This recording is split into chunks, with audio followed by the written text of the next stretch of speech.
మహారాష్ట్ర పోలీసులు హైదరాబాద్లో డ్రగ్స్ పట్టుకున్నటువంటి అంశంలో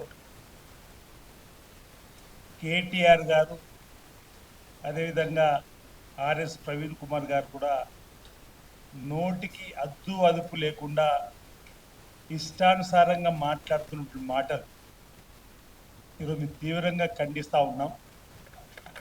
మహారాష్ట్రలో ఈ డ్రగ్స్కి సంబంధించినటువంటి లింకు దొరికినటువంటి ఓ మహిళ ఆధారంగా వాళ్ళు కేసులు ఛేదించే క్రమంలో వచ్చినటువంటి సందర్భాన్ని కూడా కేటీఆర్ రాజకీయం చేయడానికి వాడుకుంటున్నాడంటే ఏమనాలి? కేటీఆర్ గారు మిమ్మల్ని అడుగుతా ఉన్నాం. బామ్మర్ది ఫామ్ హౌస్లో డ్రగ్స్ పట్టుకున్నప్పుడు దీపావళి పర్వదిన సందర్భంగా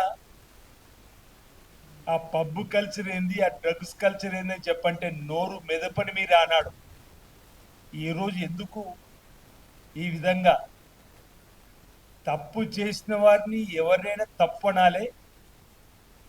డ్రగ్స్కు సంబంధించిన అరికట్టడానికి ఎవరు పనిచేసినా దాన్ని హర్షించాల్సినటువంటి సందర్భంలో, క్రెడిబిలిటీ ఇవ్వాల్సినటువంటి సందర్భంలో ఆ అంశాన్ని కూడా రాజకీయ వేదికగా వాడుకునే మీ కుట్టిల ప్రయత్నాన్ని మీ ముందుగా తప్పుపడతా ఉన్నాం.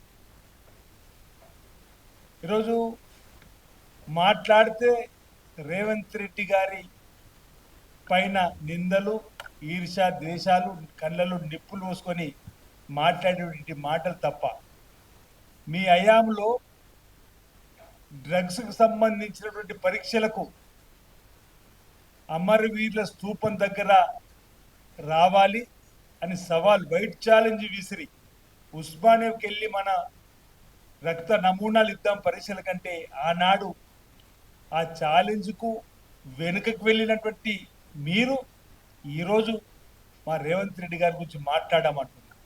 ఈ రాష్ట్రంలో కాంగ్రెస్ ప్రభుత్వం ఏర్పడగానే, రేవంత్ రెడ్డి గారు ముఖ్యమంత్రి కాగానే డ్రగ్స్ కల్చర్ పైన, పబ్ కల్చర్ పైన, ఈ గంజాయి పైన ఉక్కు పాదం మోపి ఈరోజు ఈగల్ అనేటువంటి పేరు మీద ప్రత్యేకమైనటువంటి నిఘా బృందాలను,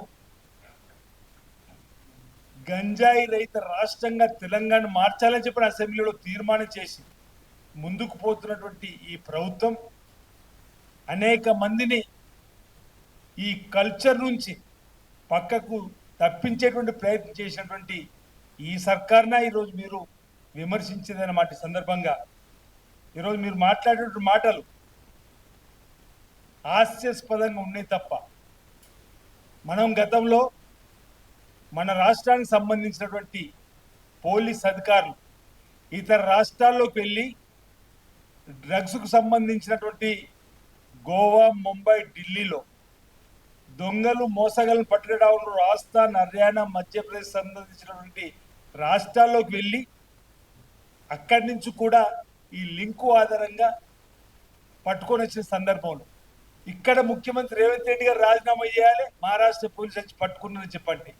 మరి అప్పుడు ఆయాంలో ఆ రాష్ట్రాల్లో మన తెలంగాణ పోలీసులు నిందితులు పట్టుకొని వస్తే అక్కడ సీఎంలు రాజీనామా చేయమని చెప్పి కోరడమా? అసలు ఇది ఈ మధ్యుండి మాట్లాడే మాటలేని అంటుండు. ఆర్ఎస్ ప్రవీణ్ కుమార్ గారు ఐపీఎస్గా కూడా పనిచేసినటువంటి అనుభవం ఉన్నటువంటి వారు పోలీసుల మనోస్థైర్యాన్ని దెబ్బతీసే విధంగా మాట్లాడేటువంటి మాటలు ఎంతవరకు సబబని ఈరోజు ఈ సమాజ పక్షాన, ప్రజల పక్షాన ఈరోజు ఏదో